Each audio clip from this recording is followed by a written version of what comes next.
पापी स्त्री, तेरे गंदे कर्मों की वजह से मैं तेरे घर से जा रही हूँ।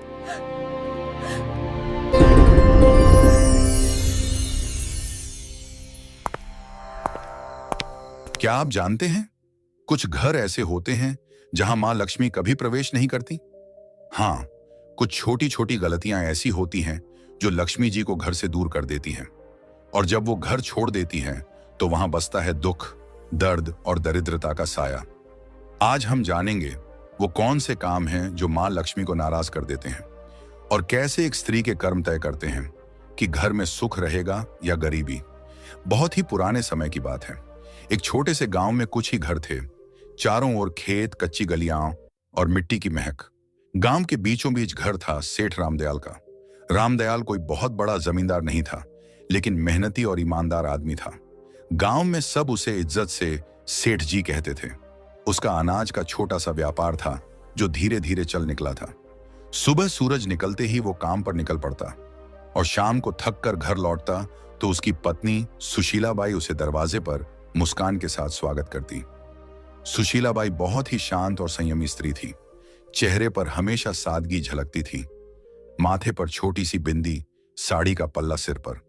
वो मानती थी कि घर की असली शोभा उसके सोने चांदी से नहीं, बल्कि सफाई और सच्चे मन से होती है। हर सुबह सूरज से पहले उठकर वो आंगन बुहारती, तुलसी पर जल चढ़ाती और फिर चूल्हे में फैला दिया जलाती। उसकी यही दिनचर्या थी, सादगी में भक्ति, भक्ति में अनुशासन। गांव की औरतें अक्सर कहती, सेठानी के घर में तो मां लक्ष्मी खुद रहती हैं। रामदयाल और सुशीलाबाई का एक ही बेटा था, अर्जुन। अभी बस 20 साल का नौजवान, लेकिन संस्कारों में पला बढ़ा।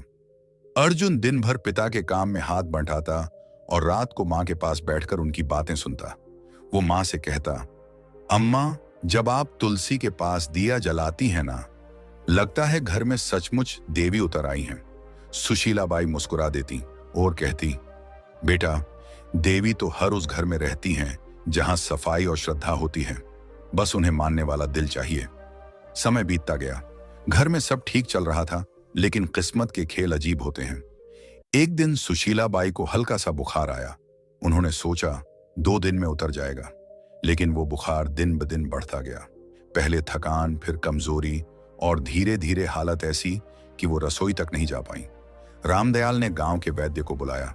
वैद्य जी ने नाड़ी देखी, कुछ जड़ी बूटियां दी, लेकिन असर नहीं हुआ। दिन पर दिन सुशीलाबाई की तबीयत बिगड़ती चली गई।